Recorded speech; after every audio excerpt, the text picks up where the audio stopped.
plan de ordenamiento territorial es el encargado de llevar todas las obras de infraestructura y todos los programas, tanto sociales, culturales, ambientales, de deporte, a todas las comunas y los corregimientos. Todos estos espacios que tiene la alcaldía o la gobernación para hacer diferentes obras, digamos parques, escuelas, vías, conectividad. La verdad no sé qué es eso. Creo, hasta donde sé, que es un plan de desarrollo que se propone territorialmente en municipios, gobiernos, gobernaciones y pues a nivel nacional del desarrollo del país, que está más o menos pensado para 10 años y desde ahí cada plan de gobierno, en cada gobierno, tiene como que priorizar esas cosas. La verdad no sé. Es mantener todas las calles limpias y no dejar que los niños tiren basuras a la calle y también cuidarnos unos a otros. Es donde se está mirando cada año cómo está el territorio, qué tanto ha crecido viviendas digamos, en calles.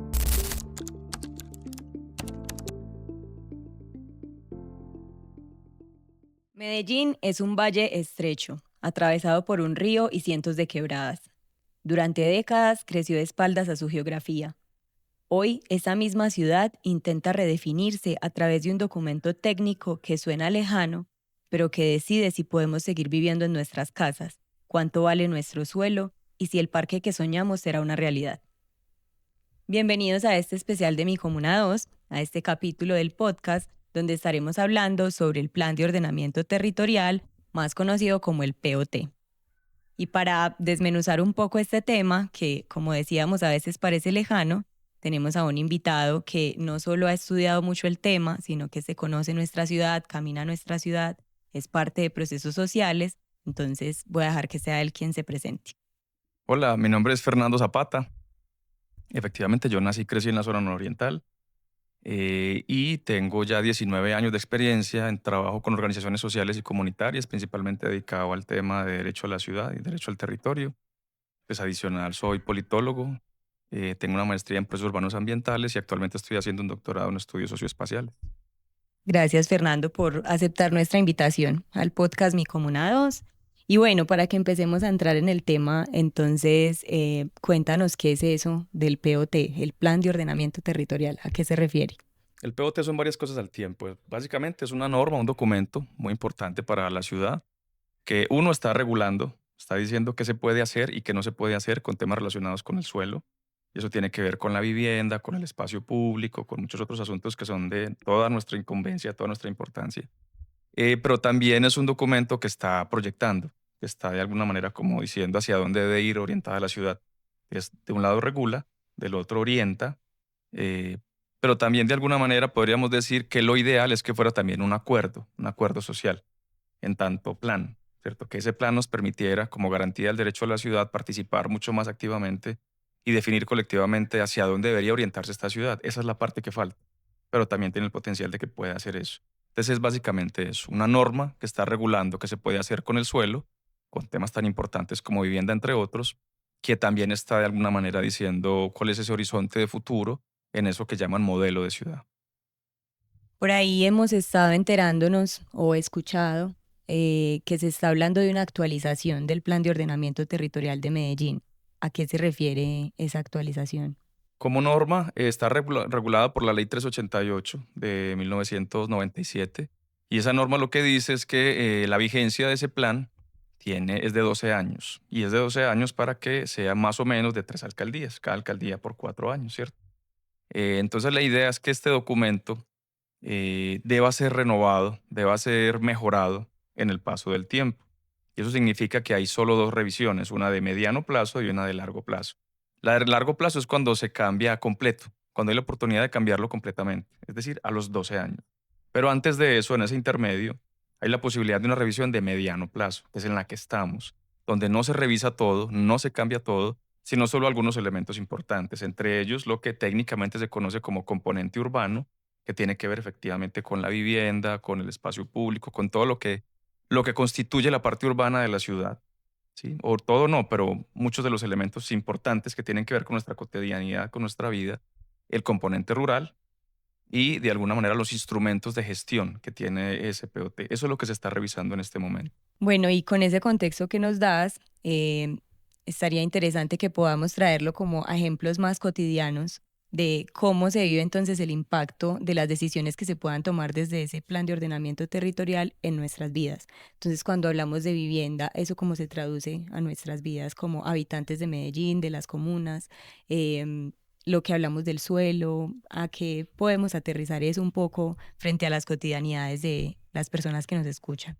Sí, hay varias cosas que entran ahí. Una, en esos dos asuntos importantes que mencioné al principio, como regulador y como planeador, ese plan.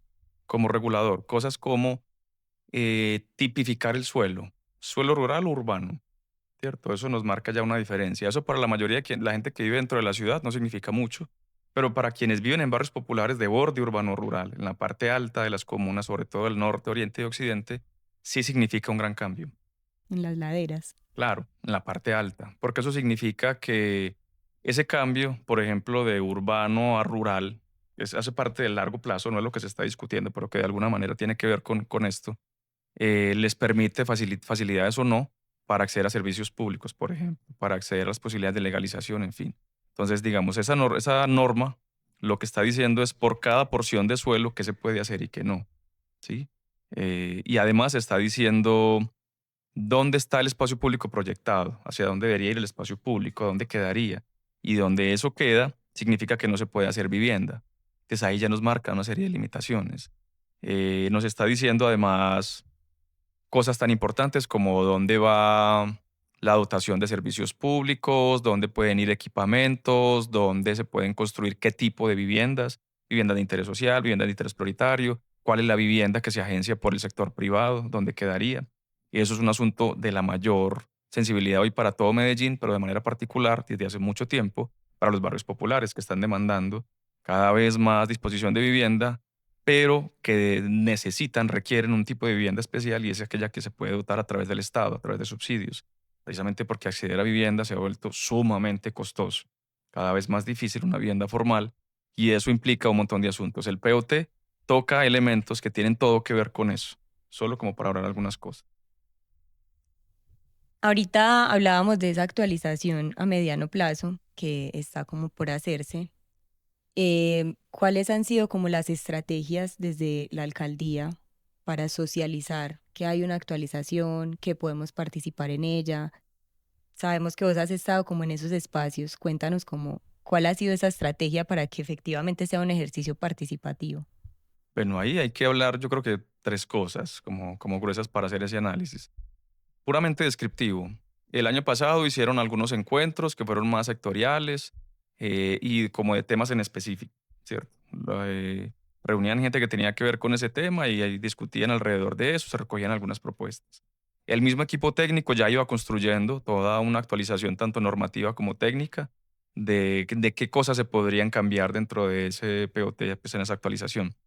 Y actualmente se están haciendo ya visitas territoriales por comuna tratando de recoger propuestas. ¿Cuál es el defecto con eso? Que realmente no se está generando una discusión cualificada. Se está llegando a las comunidades a presentar algunos elementos muy básicos y que la gente de alguna manera reaccione sobre la marcha a lo que está viendo.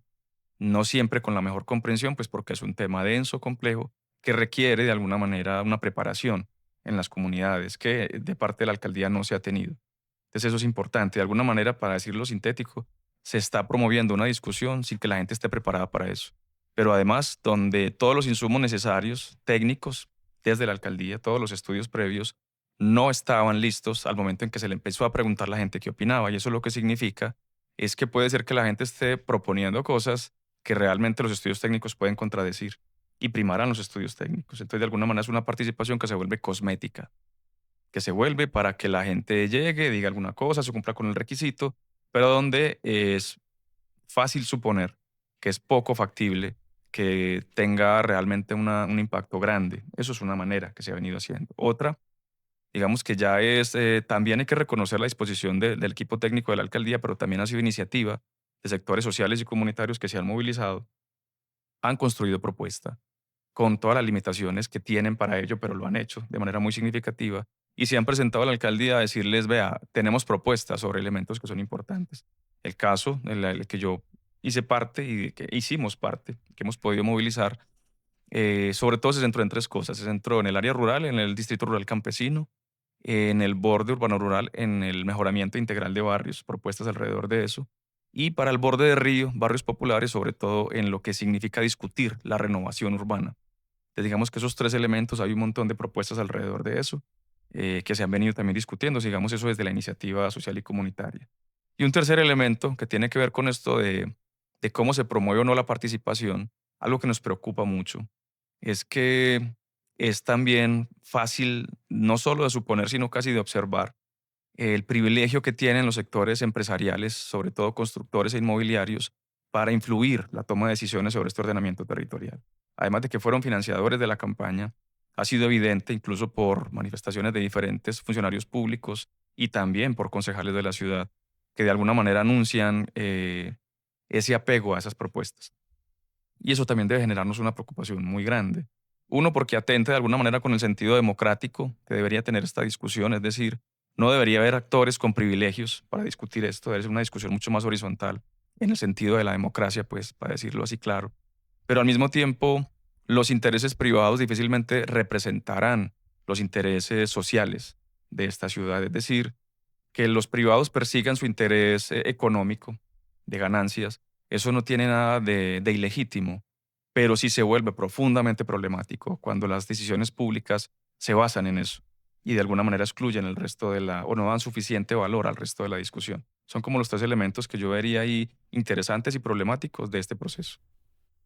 Y eso justo te lo pregunto porque hemos tenido conversaciones como con habitantes de nuestra Comuna 2, pero también de la zona, y hemos notado que hay un desconocimiento bastante amplio como frente a este tema, frente a la actualización, frente a que podemos incidir en esa actualización. Y escuchándote, entonces, ¿tú cuáles crees que sean las estrategias como para llegarle a las personas y que puedan saber efectivamente que pueden incidir como en este tema sin que sea desde el tecnicismo, desde esas formas tan difíciles de comprender que menciona? Hay que reconocer lo que ya viene pasando, lo que ya hemos venido haciendo hace mucho tiempo. Cuando digo hemos, es de alguna manera como un montón de colectivos, colectivas que se movilizan alrededor de estos temas desde hace mucho rato. Para colocar el ejemplo de ustedes, aquí mismo, en la Comuna 2, se han generado varias escuelas territoriales alrededor de lo que significa pensar el macroproyecto Río Norte, de manera específica Parques del Río Norte, y a eso han sumado un montón de discusiones muy valiosas sobre lo que significa la renovación urbana en barrios populares. Moravia ha hecho otro tanto, cuando incluso no solo cuestiona la renovación, sino que además denuncia las posibilidades de gentrificación y además reivindica la necesidad de discutir que se cambie ese tratamiento de renovación urbana por otra forma, otra regulación que tiene el POT para poder de alguna manera propiciar una transformación menos excluyente dentro de los varios territorios populares, pero adicional también están reivindicando mejoramiento integral, por ejemplo, para la gente del Morro, ¿cierto? Eso es otro ejemplo de gente que se está movilizando, que entiende muy bien esta discusión, que tiene propuestas. En la parte alta de la zona nororiental, comunas 1, 3, e incluso gente de la comuna 8, se ha venido movilizando alrededor de una propuesta nueva y es ¿por qué no pensamos esta ciudad que ha sido tan afectada por la violencia, por la guerra, por el conflicto? ¿Por qué no nos proponemos un ordenamiento territorial para la paz, que le aporte a la paz? Y desde ahí, ¿por qué no pensamos en algo nuevo que no se ha pensado en el país y es la reparación territorial? ¿Y por qué no usamos instrumentos de ordenamiento territorial con un enfoque de paz, como el mejoramiento integral, para poder reparar las víctimas y el territorio? Y entonces, en ese sentido, invertir de alguna manera el orden en el que se ha venido generando el desarrollo de esta ciudad. ¿Por qué no vamos primero desde el sector público con el mayor interés, o sea, priorizando los barrios populares antes que los lugares centrales? Porque de alguna manera también se nota ahí una discusión muy profunda respecto de lo que significa lo público. Como se ha venido haciendo, digamos que lo que se prioriza es la generación de capital. Y eso da cuenta de una lógica neoliberal de fondo. Cuando se propone esto en relación a por qué no construimos mejor paz, ¿Y por qué mejor no centramos la atención pública con la escasez de recursos que tiene, siendo esta ciudad que no es una ciudad pobre, la ciudad que es la segunda economía más fuerte del país, aunque también es una ciudad profundamente desigual? ¿Por qué no concentrarnos parte de esa riqueza pública en atender los problemas de los sectores que más lo necesitan? Y hacerlo además con un enfoque de paz, un enfoque restaurativo. Eso es otra propuesta también que se ha venido construyendo desde las partes altas, Comuna 1 y 3, y en parte 8 también muy fuerte, a través de un colectivo que se llama Memoria Colectiva y Paz Territorial. Pero desde lo popular también se ha venido construyendo muy fuerte una comprensión sobre la gestión de riesgo, y de manera particular gestión de riesgo ligado al cambio climático. Y están haciendo también propuestas, desde lo más sencillo, como lo que la gente puede atender en su casa, hasta lo más estructural, como cómo pensarse un sistema de gestión de riesgo en la ciudad que logre reconocer que el clima efectivamente va a seguir cambiando, que somos una ciudad profundamente vulnerable, tanto por la cantidad de agua que tenemos como por la inclinación que tenemos sobre los barrios de ladera. Todo eso, digamos que enriquece la discusión y da cuenta de un montón de gente que sabe y que sabe que está proponiendo. Bueno, yo creo que ahí planteas como un montón de retos que tenemos como ciudadanas y ciudadanos frente a cómo participar efectivamente, incidir como en estos temas que nos impactan a todas y a todos, pero sobre todo con lo que dices, quedan acá un montón de exigencias también para el Estado, ¿cierto? Para que tenga en cuenta la voz de la ciudad también a la hora de planear. Me gustaría que nos puedas contar entonces además como un sondeo, si es posible, de esas propuestas que tú sientes que han ido quedando ahí ya consolidadas para esa actualización, como que podamos ir teniendo una idea de eso, cómo se va a transformar o cómo se va a modificar. Bueno, lo primero es como encuadrar en qué momento, en qué punto estamos de ese proceso. Se sigue construyendo el documento como técnico de esa actualización, ¿cierto? Es decir, todavía está en discusión, todavía hay susceptible de cambios. Hay que esperar cómo la alcaldía consolida el documento, el Departamento Administrativo de Planeación consolida un documento. Ese documento se iría al Consejo de Medellín. Es susceptible ahí todavía de sufrir algunos cambios. Entonces, por eso digamos que eso todavía está discutiéndose y es susceptible de que vayan haciendo cambios pues, sobre la marcha. Pero sin embargo, podemos mencionar dos cosas que a mí me llaman la atención. Un bloque de propuestas que a mí me preocupan mucho, me parece que son muy negativas para la ciudad, y un bloque de cosas que son muy interesantes, que de alguna manera son avances en las luchas populares sobre estos temas. Sobre los temas que preocupan, principalmente dos o tres. Uno, la ciudad tiene un problema de vivienda muy grave, que ya no es solamente de los barrios populares, que antes de alguna manera se ignoraba, se le daba como un manejo ahí como ahí más o menos, pero que cuando se volvió de clase media y de clase alta también, producto de la gentrificación y la turistificación, se volvió un problema entonces ahora sí de toda la mayor magnitud, como debe haber sido desde siempre. Y el problema es que la respuesta que le están dando los sectores inmobiliarios a eso y que está quedando de alguna manera en el POT es lo que llaman co-living, que son tipos de vivienda que de alguna manera lo que tienen es el espacio para dormir, para guardar la ropa y el resto de servicios que debería tener una casa son conjuntos, son compartidos, desde el baño compartido, la cocina compartida, no sé qué, una especie de inquilinato, pero una especie de inquilinato que no está hecho para sectores populares. Un inquilinato que ese tipo de vivienda co-living funciona muy bien para lo que llaman renta corta, es decir, para lo que normalmente se usa en Airbnb.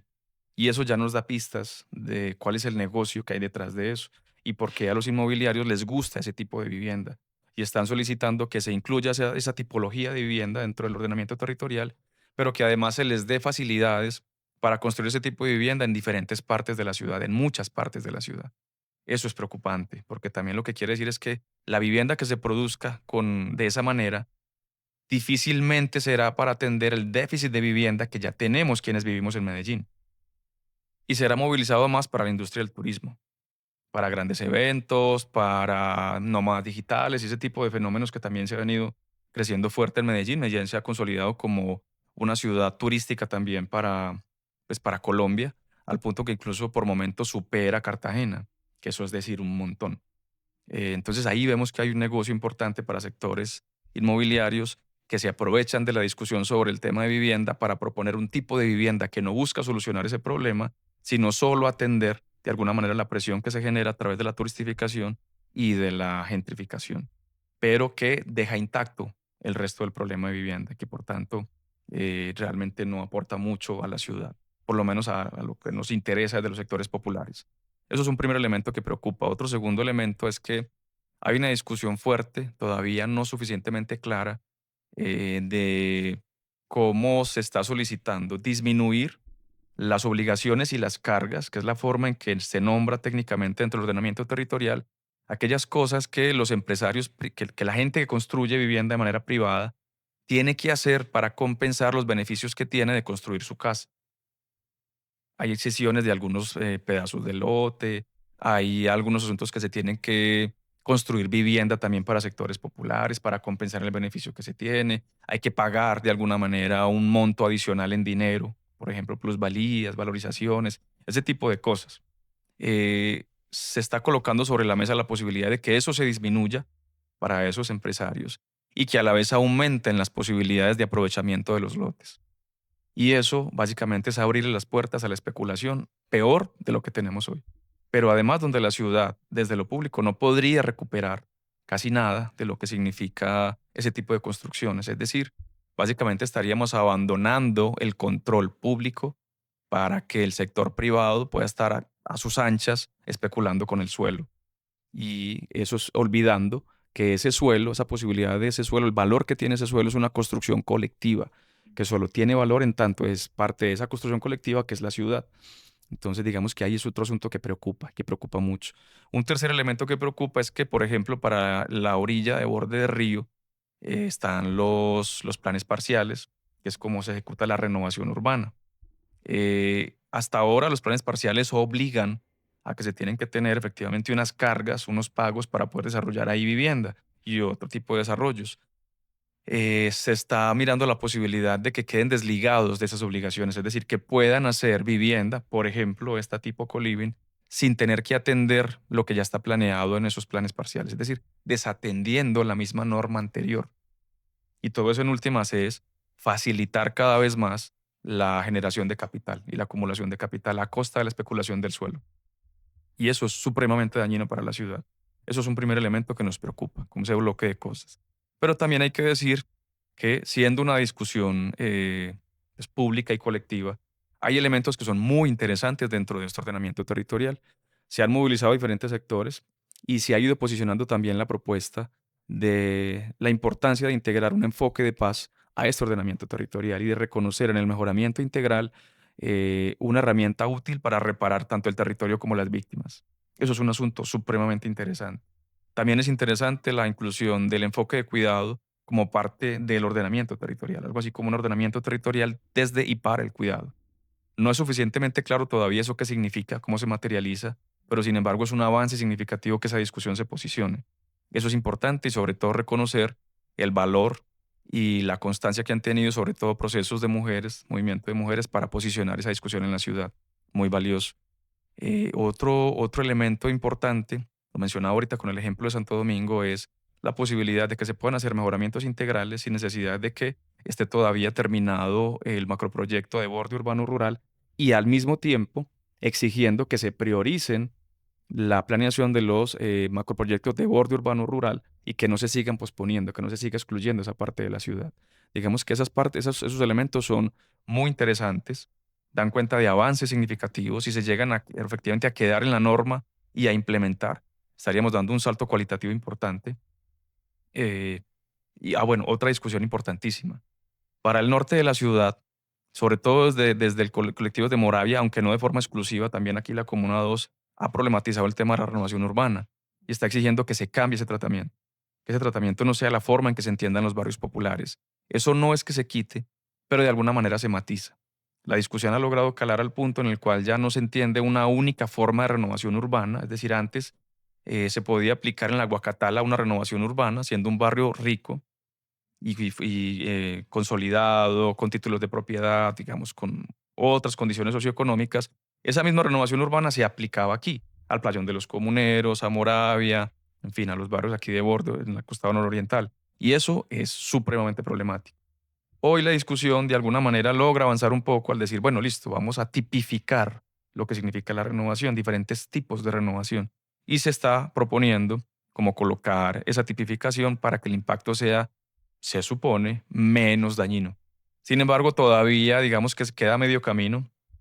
La reivindicación es otra, la reivindicación es, venga, ¿por qué no buscamos otro tipo de tratamiento que le permita un desarrollo mucho más significativo a los barrios populares para su consolidación, la atención de las necesidades que se tienen allí, sin que eso implique la renovación urbana, que en última la renovación siempre implicará involucrar al sector privado de manera muy fuerte para que venga a hacer negocio y el sector privado obviamente no tiene esa conciencia social. Ujú. Digamos que eso es otro elemento también que entra ahí dentro de los asuntos que son como interesantes para resaltar.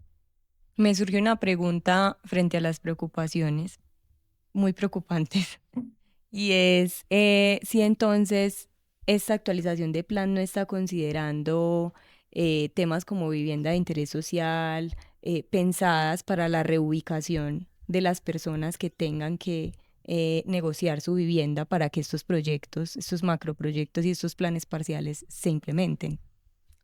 Decir que no sería falso, pero decir que sí también. Me refiero a hasta donde yo he podido conocer, y tengo que reconocer que no tengo todo actualizado, pero hasta donde yo he podido conocer, eso no ha sido de las discusiones realmente significativas en este ordenamiento territorial.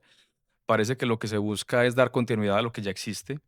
En ese sentido, sí quedaría, sí tendría que ver asuntos como ese tipo de vivienda, pero también es claro por la experiencia que tenemos que lo que se está haciendo es insuficiente, muy insuficiente. La ciudad está creciendo mucho más rápido de lo que ISBIMED y EDU logran construir en vivienda, que son de alguna manera los gestores públicos sobre este tipo de asuntos. Y eso nos da cuenta que necesitamos otro tipo de soluciones. Y hasta ahora, hasta donde yo conozco, eso no está quedando suficientemente claro. Tal vez lo más parecido sea esto de eventualmente priorizar la realización de mejoramientos integrales. Necesariamente tendrían que tener vivienda, pero ese nivel de detalle todavía no lo conocemos. Realmente cuánta vivienda, dónde se ubicaría, qué tipo de vivienda sería, eso realmente no lo conocemos todavía.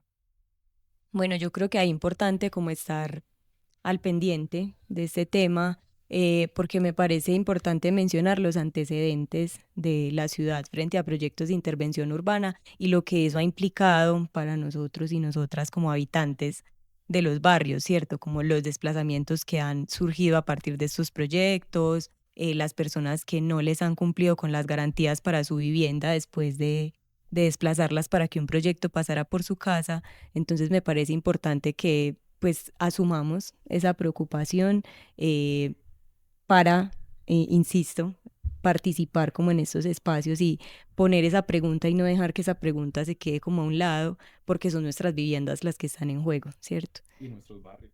Y nuestros barrios que, como decía Fernando, hemos construido colectivamente y pues que hoy no tendrían por qué estar en cuestión pensando en mejoras de la ciudad, ¿cierto? Mejorar la ciudad para quién, es un poco la pregunta que nos hemos hecho también en otros contenidos y creo que sigue ahí vigente, ¿cierto? Mejorar nuestra ciudad sí, pero para los que vivimos en ella, ¿cierto? Para los que la construimos, para los que la soñamos, para los que estamos accionando dentro de ella, ¿cierto?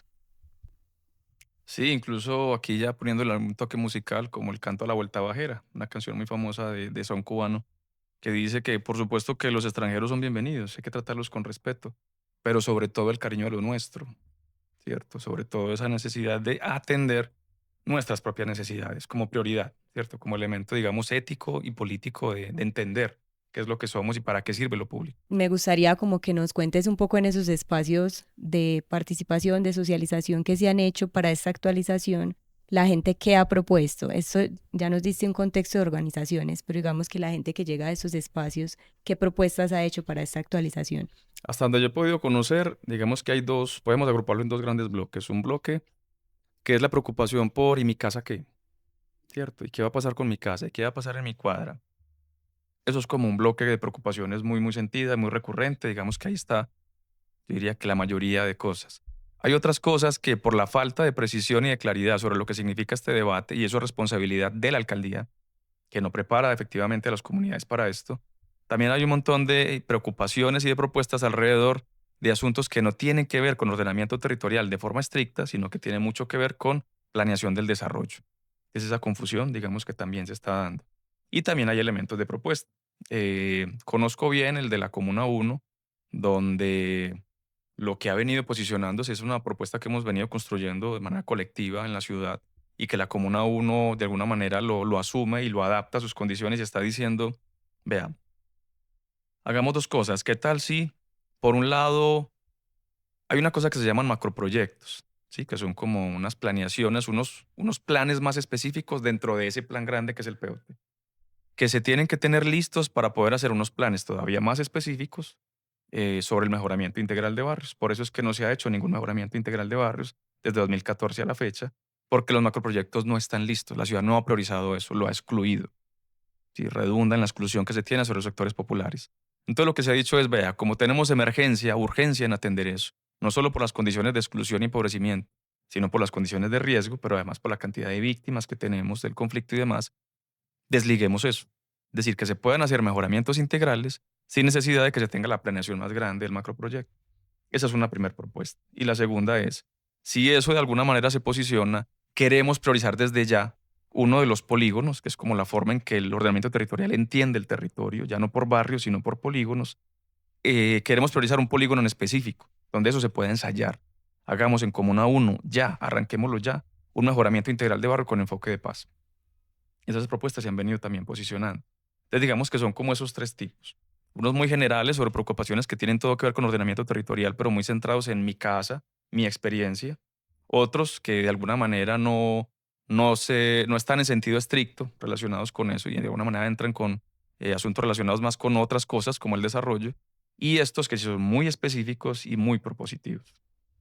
Bueno, ¿y la gente cómo puede enterarse de estos espacios? ¿Cómo puede participar en ellos?